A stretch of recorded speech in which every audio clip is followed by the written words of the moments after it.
The $1,000,000 question: how do entrepreneurs transition from self-employed to owning a business that turns a profit? My name is Chris Waters, and this podcast has the $1,000,000 answer. Welcome to CEO Secrets. Hey guys, it's Chris Waters, the host of CEO Secrets. I am with a very special guest today, Mark Kohler, who is a small business tax lawyer, and he is not just any tax lawyer. Mark is a best-selling author. He has written multiple books. He has a podcast that has gotten well over 1,000 hits. 1,000,000 downloads, 1,000,000 downloads. 1 million. Oh, I just totally butchered that, you know? Mark, welcome to CEO Secrets. I think anybody watching this, they need to just, like, your resume is so impressive. I would need 5 minutes to totally show you, because you've got, you know, your background is quite impressive. You're actively working as an attorney specializing in tax law. Your 4 books, one of them's a life-changing tax strategy, or it's what your CPA isn't telling you, what your CPA isn't telling you, life-changing tax strategies. You've got the tax and legal playbook, the business owner's guide to financial freedom. And the 4th one is, was it lawyers? I'm doing this off memory. Lawyers are liars. And I got the 8 steps to start your business. And yeah, no, thanks for having me, Chris. It's an honor. And I guess everybody should know, I mean, we're right in the middle of our quarantine. So yes, if you wanted a Mickey Mouse attorney, you got a Mickey Mouse attorney right here. I did my workout this morning with my sweatshirt, and I haven't had a chance to shower yet. I've been swamped all morning. It is crazy with all the new tax legislation. And I've got some tips here for your CEOs that are going to put money in their pocket and some good stuff. So Chris, I'm glad you're having me during this crazy time. Yeah, I mean, so for people that are watching this, today is March 26th, and last night the Senate approved a $2 trillion bill. I think it was, you know, they're proposing somewhere between 300 and 400 billion for small to medium businesses, and some of it could be potentially not paid back, which is pretty exciting. But we won't talk about that too much because it hasn't been fully approved by the House yet. Talk to me about what every business owner, it's probably a very difficult thing to do, but like, give me one big nugget out of each of your books that would help set up somebody that is, you know, growing into a CEO role and, you know, starting to build out a large operation in an enterprise. Okay. Well, let me get a foundation of a point here that's really, really important. And if you've ever been to one of my workshops or listened to the podcast or webinars and YouTube video or been on news stations around the country, the big principle I teach is the trifecta.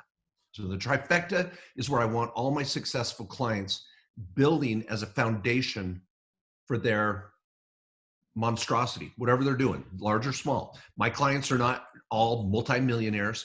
Many of our Main Street small business owners, restaurants, realtors, brokers, electricians, plumbers, doctors, dentists, CPAs. We're out there just like many of you, just trying to make our ends meet and live our American dream. So let me show a little diagram here that's just critical and will help explain where we are going here. So if you'll allow me to do that, everybody, any of you that are listening to this audio, I will explain it so that you can understand it from an audio perspective. But for those that are able to catch this on video through social media or YouTube, this will be very, very powerful.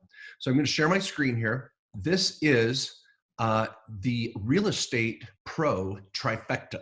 Now, I know some of you listening are not real estate professionals. That's fine. This could be the dental pro. This could be a dentist, a doctor, a plumber, electrician. But you can see that all right.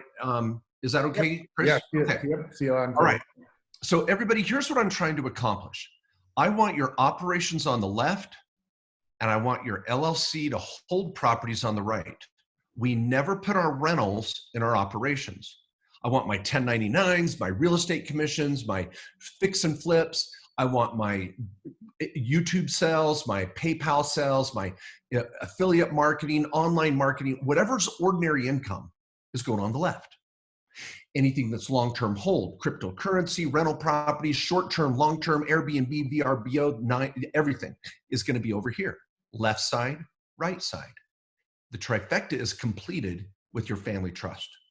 This family trust is there. So if you die, and it's not if, when, we're going to have all your assets, including your home, investment accounts, life insurance, roll into your family trust. Now, if you're married or single, it doesn't matter. Kids or no kids, young or old. If you're building wealth, we need to have a safety net of where the crap all this stuff's going to go. You're not going to spend your whole life's work building this to let it get fought over by attorneys, the government, or family. Let's make sure we're very clear where we want our wealth to go, even if it's charitable. Now that's level one. Chris, before I go to, that's level one basic. You haven't even blown your brain yet, but what do you think? Any thoughts? Yeah, so I mean, I've been lucky enough to I've set this up. I've got the family revocable trust and everything within there, and properties in the LLC, and actually I have quite a few of them in a trust. Each of the properties in a trust. Okay. All right. So what Chris is saying, people, is right here between the home and the LLC for privacy, you might use what's called the land trust. Yep. And we set up land trust for clients, but I'm always very clear to tell them there's no asset protection with a land trust. Mm-hmm. It's there for privacy. Yep. If I'm going to go into battle, I might want a bulletproof jacket and a camouflage, or a bulletproof vest and a camouflage jacket or coat. I'm getting the benefit of Kevlar and camouflage. Well, that's what a land trust does. It provides a little bit of camouflage. But once they figure out it's you, and anybody that's pissed off enough and has money, they'll find out it's you. You want to quit playing games with your land trust. And a lot of land trust salesmen and saleswomen out there think the land trust is the next best thing to slice bread, but a judge can smell fishy, monkey business really easily. And you don't want to play that game with your land trust too long. There's a point where you go, all right, you can see me, I'm good. And the camouflage is no longer beneficial. But that's the land trust. Do not confuse it with the revocable living trust. The revocable living trust is your foundation. That's where all my assets go and are distributed or held by my spouse if I die, or vice versa. If we both die, where does it go? So that's the difference there. Great point, Chris. And so on the investment accounts, like say, for example, you have a TD Ameritrade account, do you need to change the account holder's name to the trustee of the family revocable living trust? Yeah, so let me answer it this way. The answer is roughly yes. See, if you had an investment account over here on the right, that would be Merrill Lynch, TD Ameritrade, Acorns, Robinhood, but it's just an after-tax account, just a plain old after-tax account. I want a POD form, which is a pay upon death form, to go to the trust on file, or just change the account name to the trust.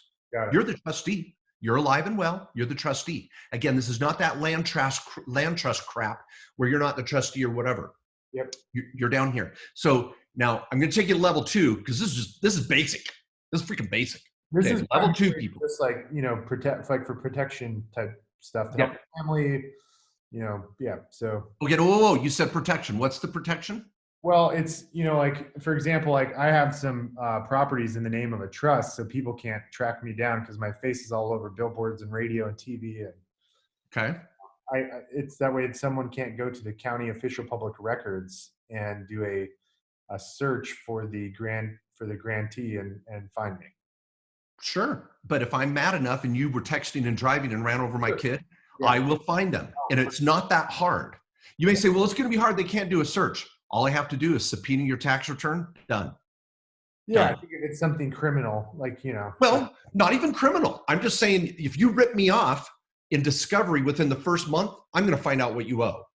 Now, what you're trying to prevent with that trust idea is that someone can't go out and just go, oh, I'm going to go see what Chris owns. Right. And then maybe try to attach the property or cause problems for Chris. So I think that's great, Chris. The trust is good.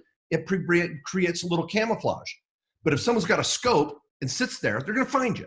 And a lot of people put too much validity into those land trusts. I have a whole chapter in my book, Land Trust, Savior or Snake Oil. And I put the truth out there. Do I set them up for clients? Sure. But they know what the hell they get. They are not protection.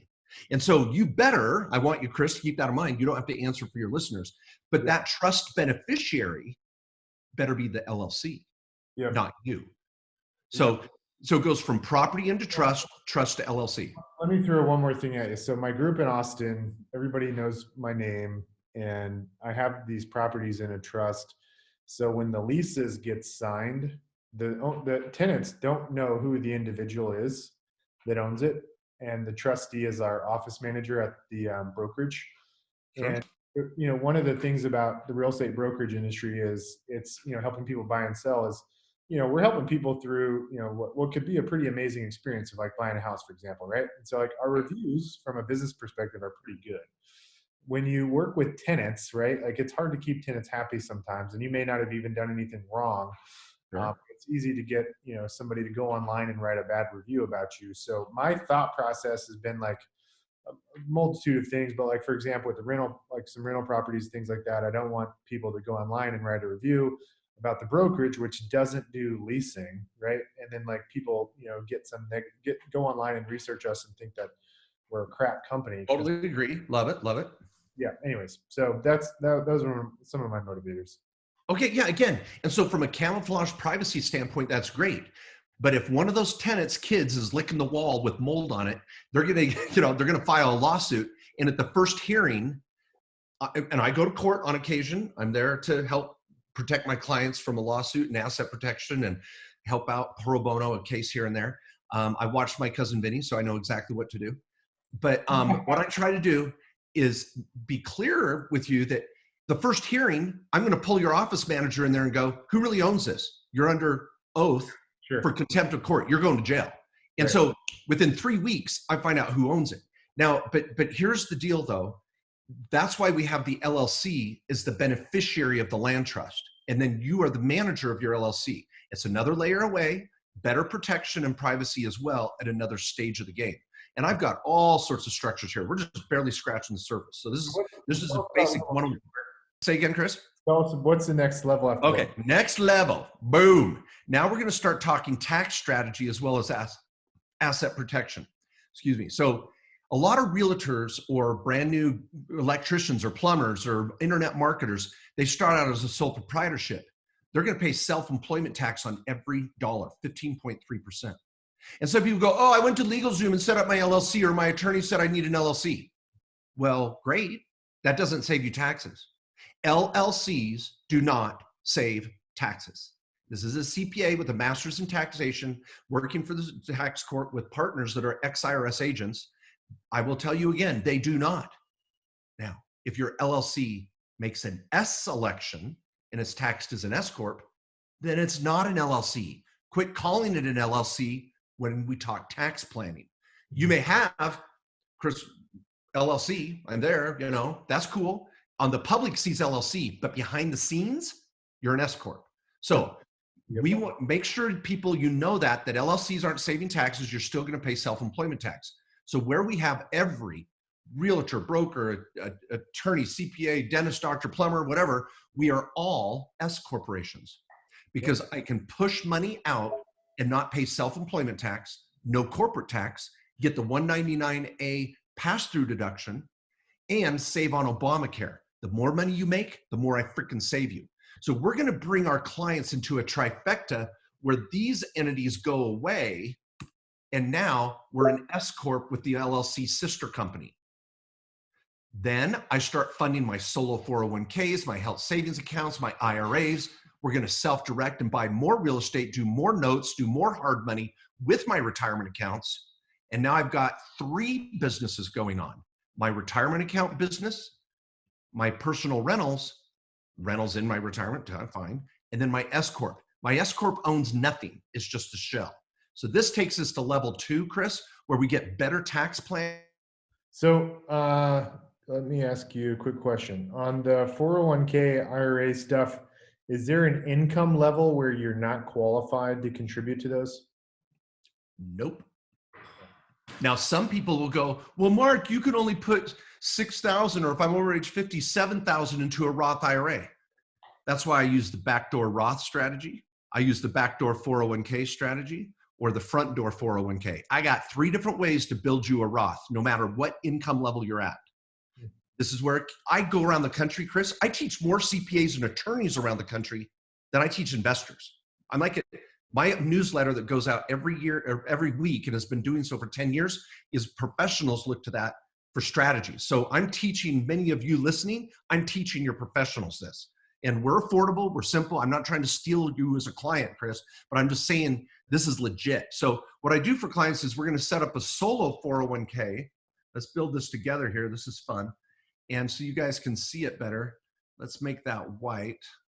And then what I'm going to do with this solo 401k is fund it from my S Corp. Now, if some of you have employees, that's all right. I got you back. We'll talk about the SEP to the bump on the 401k group with a safe harbor 401k, which is very affordable. Then Chris, for you and your kids, this is where I want the Roth IRAs. And we're going to set up Roth IRAs. All my kids have Roth IRAs, my spouse, myself, and even Mitt Romney or Donald Trump or whoever, some rich politician, they can have Roth IRAs as well. And so we're going to build up these Roths for all the family members. And I just have one for each family member in the equation. Is this different than like a Utah 529 for your kids? Yes, there's a difference, and I do not like 529s. I do not recommend them, and I try to get my clients out of them. Can you contribute more to the Roth than the 529? Can you do both? You can do both, and no, you cannot contribute more to the Roth. But just because I can go buy and eat more ice cream, does that make it smart to go eat more ice cream? No. The 529 has a terrible rate of return. You cannot self-direct it. You cannot control the investment, and it's a pain in the butt to get the money out. With a covered IRA or Roth IRAs, I can invest it however the heck I want. I can form an LLC tomorrow with my Roth IRAs and my kids as owners, and I can get a 15, 20, 25% rate of return. 529s would never touch that. So don't worry about how much you can put in. It's how much you can make. That's what matters. And what, so when you set up for your kids' IRAs, like what's the, how much can you put in a kid's IRA? Like if they're like 3 years old? Okay. A 3-year-old could be a challenge. At any time I fund an IRA for kids, the kids have to be on the payroll. The kids have to be earned income. Now, your kid may not be the next Miley Cyrus or Justin Bieber, but they may be in some artwork. They might on the website and at your presentations. I usually put kids on payroll at age 6, 7 when they're starting to clean the office, empty trash, shred paper. And I may only pay the kids $1,000, but that's $1,000 going into a Roth.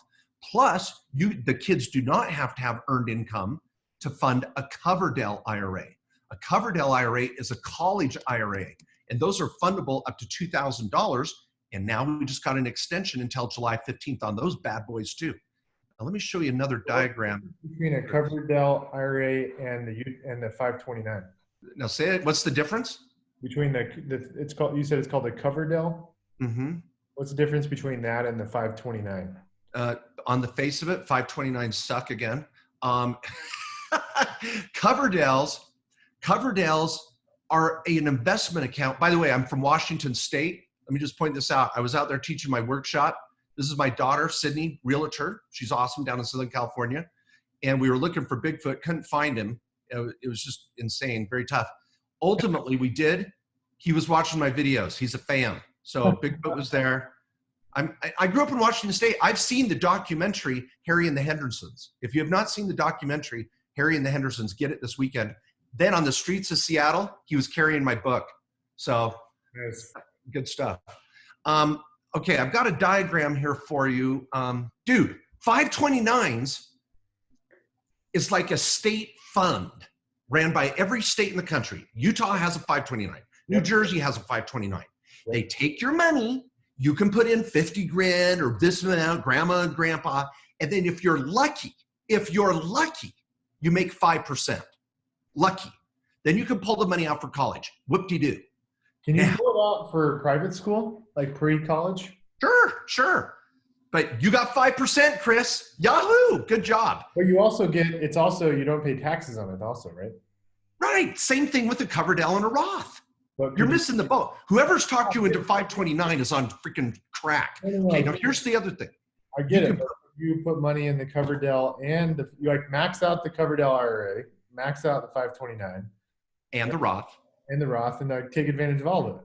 Yes. Now let me ask, would you rather put 10 grand into a Roth and a Coverdell and invest it in what I know you know and make 20% or more on that money? Or do you want to go put that same 10 grand in a 529 and make 3.5% in the state of Nebraska? You tell me.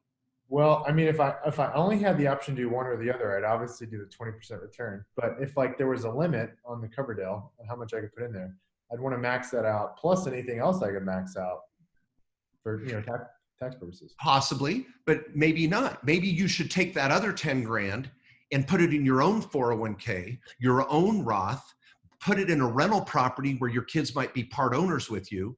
Go out there and build that 10 grand and freaking triple it in the next 3 years, even in an after-tax format. Okay, you've sold me. I'm going to go cancel my 529. I don't know. I'm just saying, well, if you already got money there, don't cancel it. Just let it freaking earn its 3.5% and you can take it all the way to the bank. But yeah, so I'm going to send this video to I have a registered investment advisor. And oh no, I got to hear now what you think about registered investment advisors. Oh no, I have a registered investment advisor, but let me give you and by the way, there are amazing RIAs out there that are not captive, that can invest in anything they want or know that's best for you. They have a fiduciary duty to you, Chris. I love it. My RIAs out there, RIAs, I have very trusted advisors. But what most of these advisors don't like me saying is the two words self-direct. Self-direct means you take your retirement account, create holding companies, and invest in what you do best without violating prohibited transactions, which we have the corner on the market in the best-selling books on how to do it and affordably.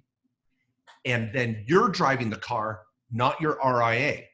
Your RIA could still manage your other money and make some money on that. That's great. But when you self-direct, your financial advisor doesn't make commissions on that unless they have some sort of relationship with a self-directed platform or trust company. So how much money can you put in a self-directed IRA each year? A self-directed IRA, $6,000 if you're under age 50, $7,000 if you're over age 50. But that's not what I do for you, Chris. If you want to know, I just answered your question. I would do a Roth 401k for you where you can put in $19,500 for you, $19,500 for your wife, then do 25% matching and a backdoor Roth for each of you. So maybe 70 grand, 60 grand worth of Roth. Now we're talking. Yeah. And so it's in a Roth. And so you can use that money to buy, like, for example, rental properties? Yes. Yeah. Oh, Super Bowl tickets, sell them on StubHub? Yes. Racehorse, sell it next year out to stud? Yes. Hard money loans, short-term loans. So you can spend it restaurant as long as you can sell it within a year. No, keep it for 20 years. I don't care. Dude, Peter Thiel has an $80 million Roth IRA. Mitt Romney, a $50 million Roth IRA, because they use the Roths in their business. When Peter Thiel started PayPal with his Roth IRA. For people listening, let's go pick up the book 0 to 1. 0 to 1? Yeah, by Peter Thiel. Oh, yeah, I'm with you. But dude, here's the thing. Did your registered investment advisor say you could do that? So I think he told me the max I could put in was like 40. No. Did he tell you you could invest your IRA in what you know best? So I know I could put it in, I knew I could put it in real estate investments. I didn't know I could do it outside of real estate investments. So and I'm putting you on the spot here, but your registered investment advisor said, hey, Chris, let's take your Roth IRA or IRA, open an LLC and go buy real estate. Or you learned that somewhere else? I learned that before I had the registered investment advisor. Yeah. And that's why registered investment advisors and insurance agents and those captive to Wall Street brokerages will not tell you because they don't get a commission. I want you to be in control of your retirement accounts, Chris. Now, that doesn't mean you don't have some Wall Street money and some money market accounts and some cash available, do some ETFs, do some mutual funds, but everything? Really? Yeah. That's my point. So 70 some odd grand, that's pretty amazing per year. And well, you see, you're hyper-focused on how much you're putting in, which is fine, but the real issue is where am I investing it and the rate of return? I have a YouTube video on how to have $1 million in your Roth IRA by the time you retire by simply just approaching the investment differently. Doesn't even change your lifestyle at all. Go to YouTube, type $1 million Kohler, and you'll love it. It's a great video, almost 1 million views on it. Okay, now here's another thing I want to point out. This is really important. Okay, payroll. This is a tip for right now, people. I hope you're listening. Right now, the government, due to the coronavirus, just extended tax returns from April 15th to July 15th. They said there are no penalties, no interest on any quarterly payments that were due April 15th. You can bump them to July 15th now. Now, here's the tip. Chris, you have an S Corp, right? Yep. You take a salary every quarter? I don't. Zero. Your 941 every quarter is zero? Yeah, I got notice from my CPA that I have to change for like 10 years. Well, let me back up. So when I was actively running the business, I was getting a salary. But when I stepped out and I was no longer, full-time, and not even full-time, like not running it at all, and I had a president and director of ops, director of sales, et cetera, they're, 1 hour, I spend 1 hour a week, a leadership meeting on Fridays. I don't take a salary, and I just take distributions.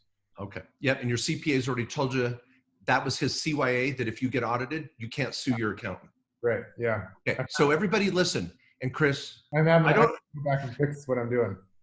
The IRS will penalize you. The penalties are not fund or interest for doing 941s in an S Corp. So people, make sure you're doing a payroll quarterly. However, we have two issues. How much should the payroll be? Oh, you know what? Hey, I actually, just one thing. I'm not going to edit this, by the way, because I'm cool, just throwing out there. But one thing I just remembered is I do, I lied. I do. So every quarter, we pay, I get a payroll check, and then 100% of it is withheld for taxes, basically. Okay. All right. So Chris, you're out of hot water. Yes. Everybody, what Chris is doing, what every realtor, broker, dentist, attorney, accountant, CPA, plumber, electrician, what we do is take a quarterly payroll. You actually don't get an actual paycheck. Right. You just put it on the 941, right? And then you push all the money in as a deposit. Well, Chris, listen, if you don't do that, do you get a penalty and interest? My understanding is that yes, yeah, if you don't do it every quarter. Yeah. That's why your accountant's making you do it, because you got to do it quarterly, right? I think he's trying to get me. I think the problem that happened was for last year, they're trying to get me to pay myself more versus just 100% each quarter going to being withheld for taxes. You know what I mean? Sure. It's called the payroll matrix. That's what this diagram is, my friend. I'm the one that has the only matrix out in the country on how to do this. So your accountant is trying to split your draw into part payroll and part draw or dividend. That's the goal. And you got to nail it. If you don't, you get audited. When we nail it for our clients, if you get audited, we pay the bill. So your accountant's trying to cover your A and theirs by getting you to do a payroll allocation. Now, here's the important part, Chris, again. Yes or no? If you don't do your payroll every quarter and claim some payroll and send in a deposit, are there penalties and interest? Yes. Yeah. Yeah. Well, guess what? Under the coronavirus, for the next 90 days, there's not. If things are a little tight, we're recommending to our clients, your income's probably a little down in March, and we've got a lot of uncertainty. The government's given us a $2 trillion incentive package and all sorts of tax extensions. Do a 941 for first quarter. Save all that deposit money, no penalties, no interest, on your own payroll. Now, payroll for your employees, you're sending all that in.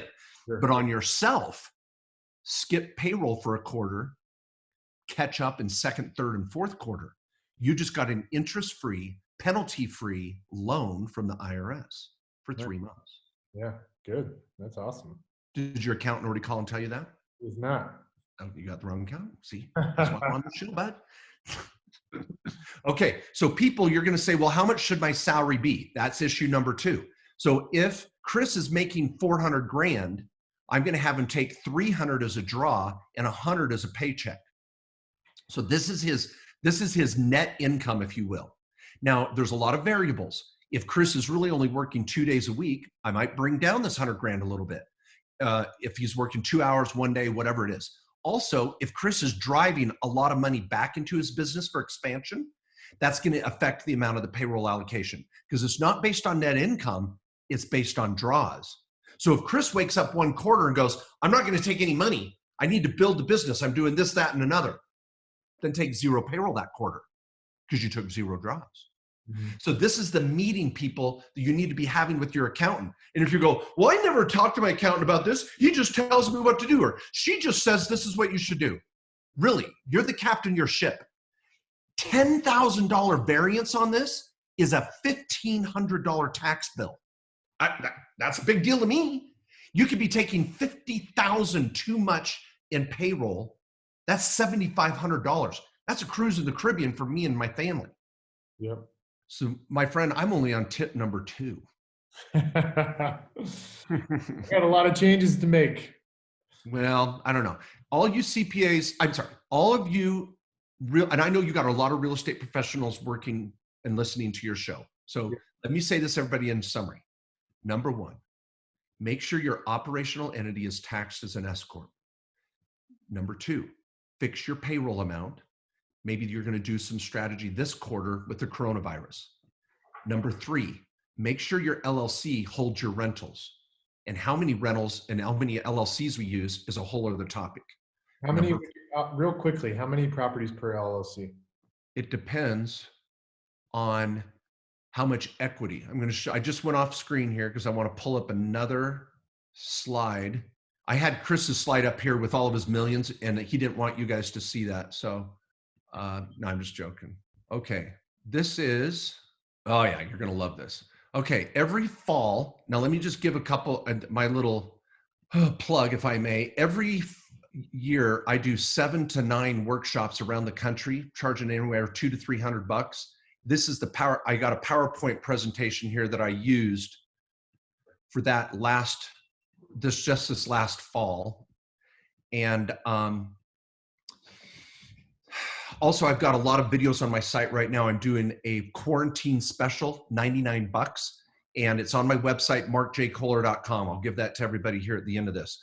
markjkohler.com, $99 for like 50 videos with little strategies to have you watch with your family, your partner, or your business or tax professional. Okay, so here's what I do, Chris. Option 1 LLC, 5, 6 rentals. I might even register this LLC in Illinois, Idaho, and Arizona. I don't care. I may have an LLC with 5 or 6 properties in it.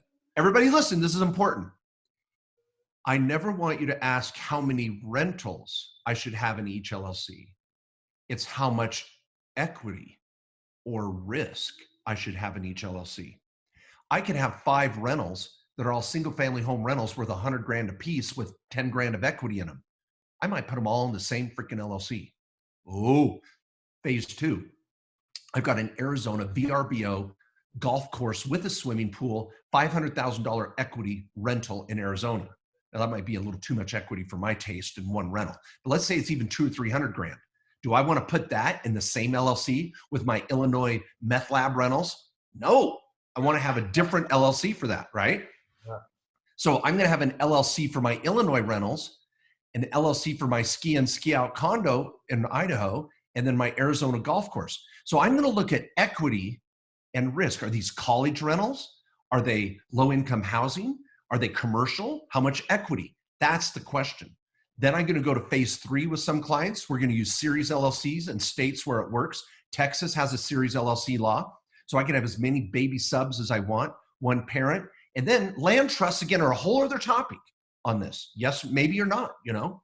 Then finally, I want to do COPE asset protection, which is a higher level where I have clients with 10 to 15 properties and $1 million in equity. I'm going to use a holding company to hold all your other LLCs. It's going to give me 2 layers of protection, more privacy, and even harder for someone to sue you. That's level 4. Mm-hmm. Now, oh, look at this slide. Isn't this fun? Asset protection versus privacy. Huh? Pretty sweet, right? What is that? What is that slide number 33? Which one? 33. Oh, this one? Estate plan, or this one? No, 33. Okay, 33 is estate planning, where I just talked about the will versus trust. And everybody, we've got a special coming up in 4 weeks, where we do estate plans for $1,000 for a married couple, any state around the country. And I have, Some people are like, oh, you get what you pay for. That's too cheap. I paid my lawyer $4,000 for my estate plan. Yeah, you overpaid. I have clients that are worth 10 million bucks. I charge them the same, whether they make $1,000 a year or 100,000 or $1 million a year. Yeah, it's 4,500 bucks. We're kidding. No, I'm dead serious. I'm sorry. Bad news today. I should have met you about 5-6 years ago, Mark. I hear that all the time, especially from the ladies. That was another joke. Do you like that? See, I'm firing. Okay. Now here's the thing. I want to show you more things I'm doing wrong. Come on, just throw all your. Okay. Here's how the kids work. You ready? You're gonna love this. Kids under age 18. You ready? Everybody out there. I will do the kids over age 18 too. They're still playing video games and eating cereal in your basement. Okay. So what you're gonna do, Chris? You never ever pay your 3-year-old out of your S corp because you have to withhold pseudo-FUTA, FICA, and workers' comp. We're going to set up a sole proprietorship, and you're going to pay your kids through a family support company. Now, your 3-year-old, I may only pay him or her, boy or girl? I have 2 girls. 2 girls. I may only pay her $1,000 a year the first year, but that's okay. As she grows, I've got teenagers getting paid up to $12,000 a year. Quit paying taxes and giving your teenager money. Put them on the payroll and take a tax write-off. The kids do not pay taxes on the first $12,000. You do not have to withhold pseudo-FUTA, FICA, or workers' comp.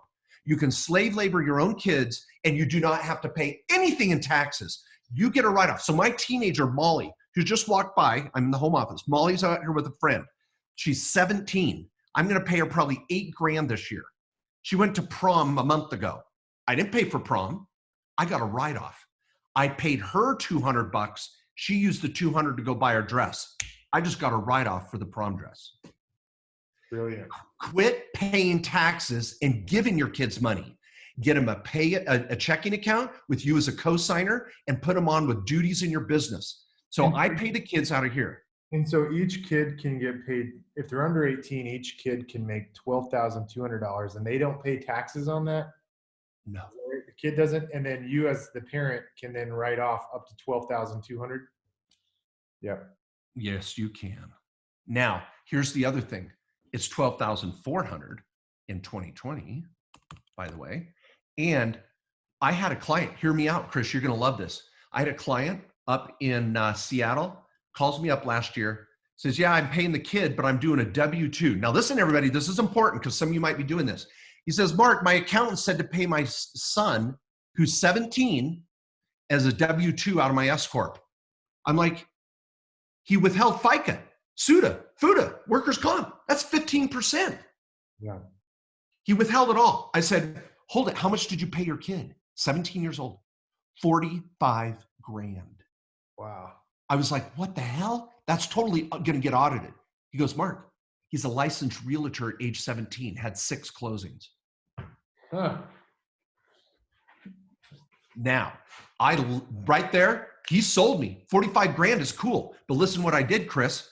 I took his 4th quarter payroll, amended it, dropped him off payroll, which means I made a mistake. He was never supposed to be an employee.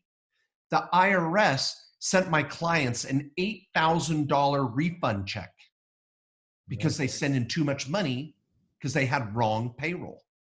Nice. Then I pushed the $45,000 here and out to the kid. He doesn't pay tax on the first 12,400, but the kid paid tax on the next $30,000 approximately.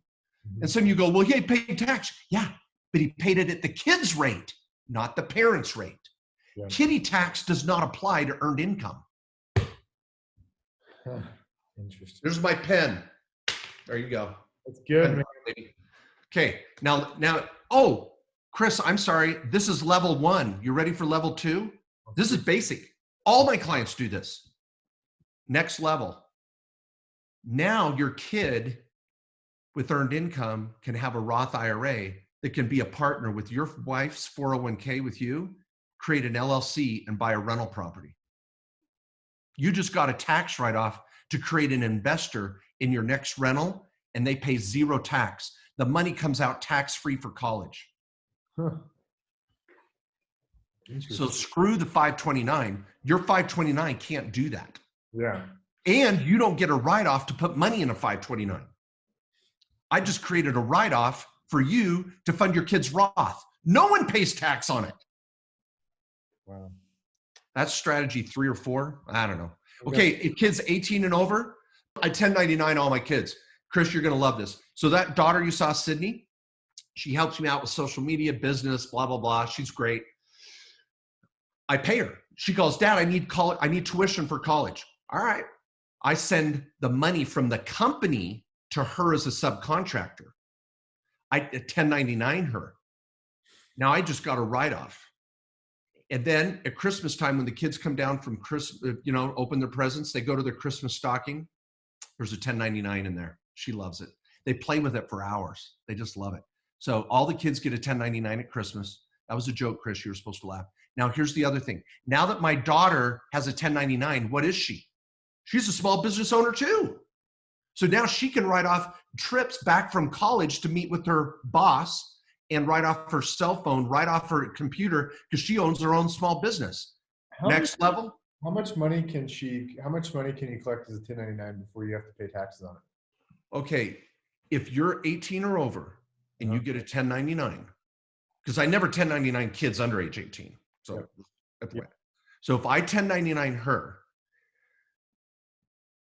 she has to immediately claim that income. Now she can write off expenses she had earning that money. So there's not like a dollar amount where like you don't have to pay taxes if you only made like 10 grand or something? Okay, okay. All right. You're asking a good question. Let's do this. If I 1099 my daughter, so let's do this. I give Sydney a 1099 out of my S Corp. Now this is important. You're trying to throw me a curveball. That's fine. I'm cool. I can take it. All right. So Sydney gets a 1099. How much do you want to pay her? You choose. I don't care. Lot or little? Medium? What? How much? 10,000. Okay, I'm going to pay her $10,000. Okay, now she has a small business, so she's going to get to write off travel, auto, dining, internet, computer, coming home to meet with the business owner. I'm going to write off everything I can for her. I'd take the home office deduction in her college dorm room, okay, because she's working for me. So let's say I come up with, let's just be fair. Let's say I come up with $4 grand in write-offs. Okay. This is important, everybody. Okay. What's my net? 6 grand. She has net income of 6 grand. What tax does she pay, people? She had 6 grand of net income. I don't even know. You think? What's the tax rate on that? I don't even know. Well, it's Schedule C. So she's going to pay what tax on a Schedule C? SE tax, self-employment tax, 15.3%. So what's 15.3% on that? $900. Yep. Okay. Now she goes to do her 1040, the front page. What's her standard deduction? 12. You're making my head hurt, Mark. Okay, no, this is good. Okay, hang tight. No, if your head hurts, someone else does. Hang tight. I pay my daughter 1099, 10 grand. She comes down at Christmas. In her Christmas stocking, there's a 1099 for 10 grand. Yep. Okay. No, my head hurts because this is so much crap to manage and keep up with. That's why you need, okay, that's the moral of today's event. If anybody's made it this long, what do you think the story is? The story is you are the captain of your own ship. And if your CPA is not having a meeting like this with you every freaking year, you got the wrong accountant. Do a consult with my tax lawyers. We'll do the same thing. You take the list to your accountant and tell them to freaking do it. If they won't do it, fire them. I don't care if it's your sister-in-law. Quit thinking you're not the one in control. Your accountant's like, oh, Mark Kohler's too risky. Sure, I'll get on the phone with you. I'm a licensed CPA in 5 states. I'm a member of the AICPA. I pay malpractice insurance of $2 million. I've never had a problem with the IRS. I have IRS agents on my radio show. The problem is accountants are scared of their own freaking shadow. They will not be aggressive, and they will be demeaning and tell you, Chris, that you can't do it, right? Yep. Hey, let me ask you something. So on the execution side, like somebody would hire you guys, kind of develop the strategy, and you handle all the tax paperwork. But what about like on the like from an implementation perspective, like every month and quarter, is it your how do you get the bookkeeper on the same page to be helping with like the allocation of funds so that it's on autopilot? You bet. And I'm still not going to let you out of this. We're going to finish those numbers. Well, that's not. And let me just for I guess just for a frame of reference, like this is Okay. No, you're good. Here's how you do it. in my head. It's just like it's all of this is over. Like all of it together is like, oh, I don't even want to. I just want to hand this off to somebody. Okay. Now, and I speak realtor. I know you realtors hate this. You're better at sales. You do not want to do bookkeeping. You don't even want to think about this. No. All I'm asking you is twice a year, once in the spring, once in the fall, have a meeting with your tax and legal strategist, get engaged, make sure they're doing what you want, compare it to Mark Kohler stuff. Then who's going to be on the phone with you, Chris? And me, your bookkeeper. Yeah. I can speak bookkeeper. So I'm going to make sure your bookkeeper is on the phone with us. And I'm going to say, here's what you do for payroll. Here's what you do for paying the kids. Here's what you do for this. And then we're done. Now I have 80 employees. You need a bookkeeper? I'll hook you up. But if you want your bookkeeper on the phone with us, great.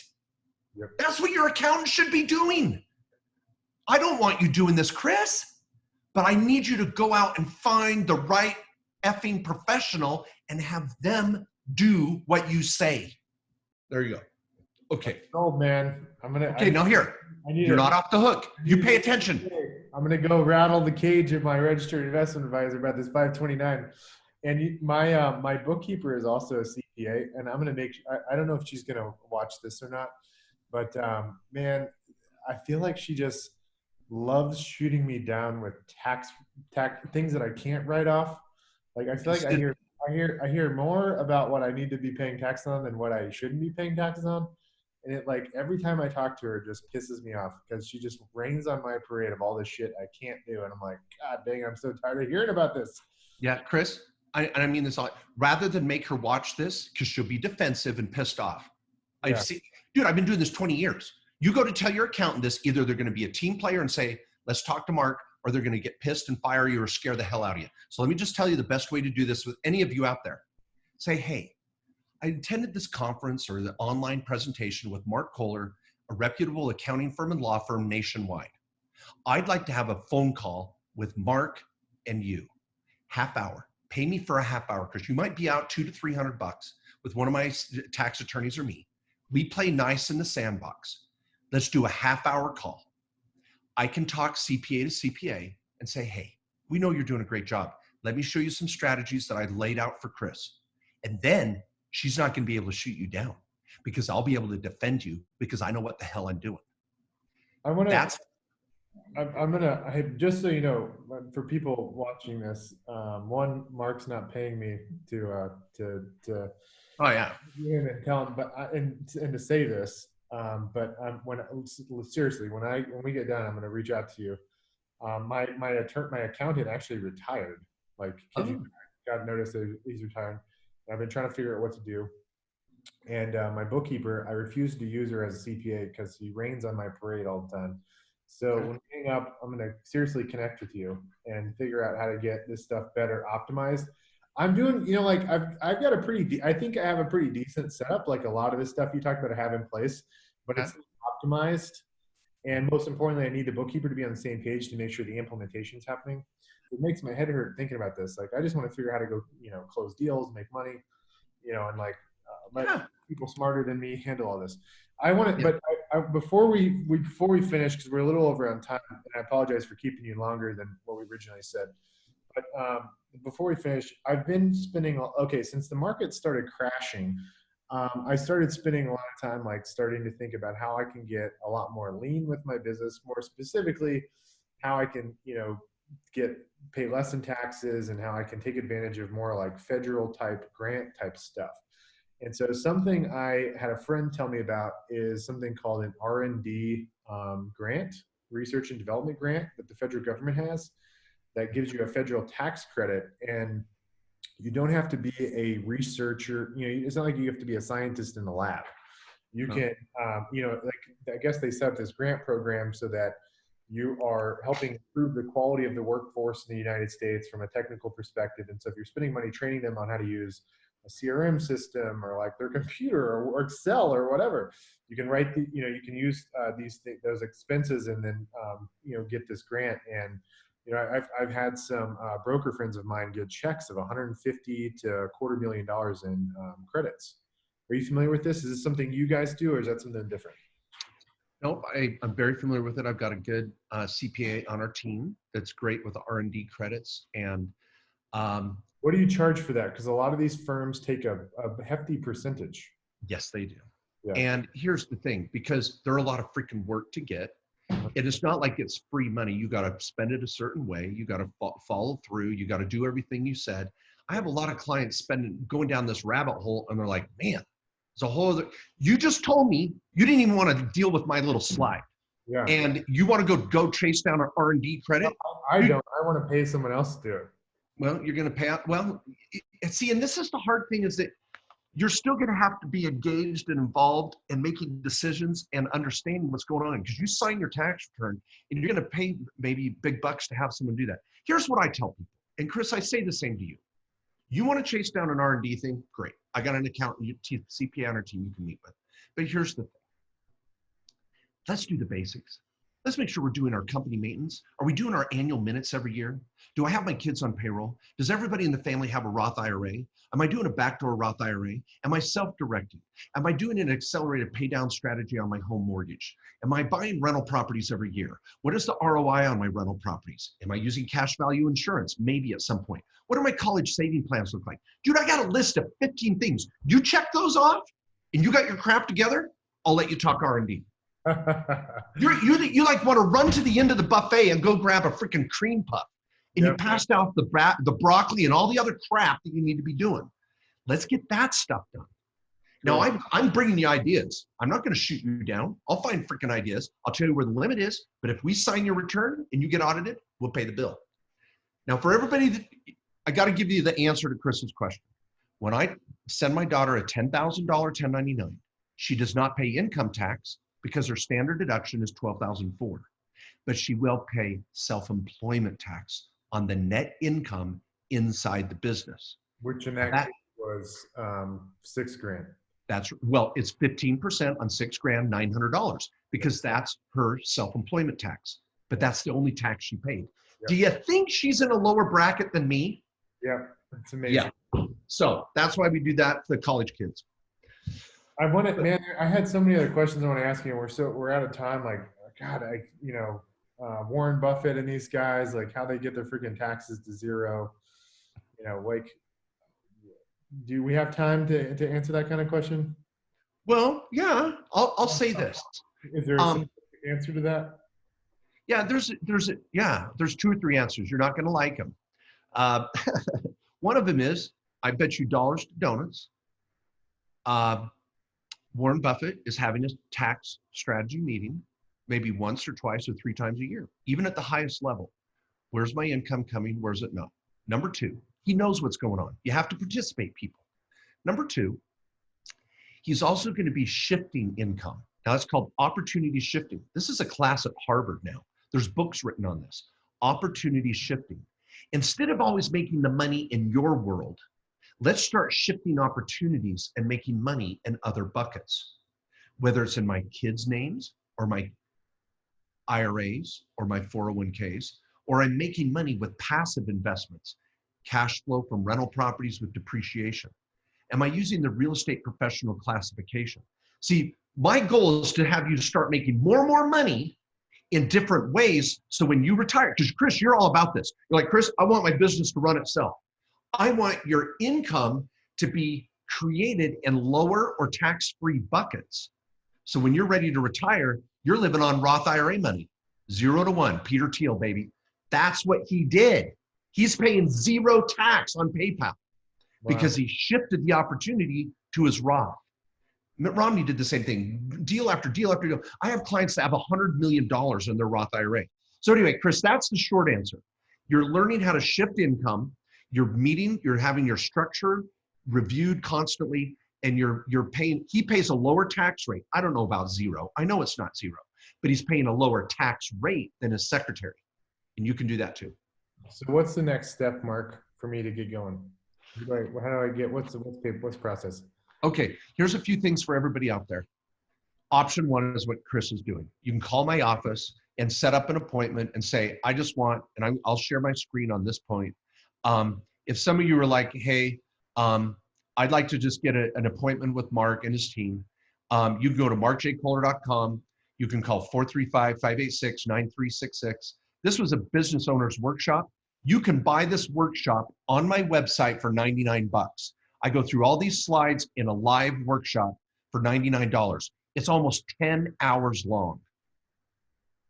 And I go through every topic I just talked about here, slower and not yelling and freaking out. So go watch that. You can go to my website and get my business owners workshop from 2019 on my website. So start educating yourself. Get a bowl of popcorn and a Diet Coke. I'm funny. I want to, some people said, Mark, I came to your tax workshop. I didn't think it was going to be stand-up comedy. Now I know that might be a little strong, but I try to have fun with this. I spoon feed my realtors this, and when I go to a national workshop for realtors, my class, the tax class, has stand-up only because I make it fun and people freaking understand it. So people take ownership, start learning this. I got a weekly podcast that's free. I got YouTube channel that's free. I got business owners workshop for $99. Then, as Chris said, set up a consult. Let's just get on a phone call and I'll tailor it to you people. One of my tax lawyers, you might spend $300, $300 to $500 for an hour. I want to save you 20 times that. How big is your organization, Mark? Between the law firm, accounting firm, we have about 80 employees, 5 attorneys, 7 attorneys, about 15 CPAs, 80 employees. We're helping clients around the country. You run the whole thing, or is it a couple partners? Well, I'm a senior partner in the law firm 50/50.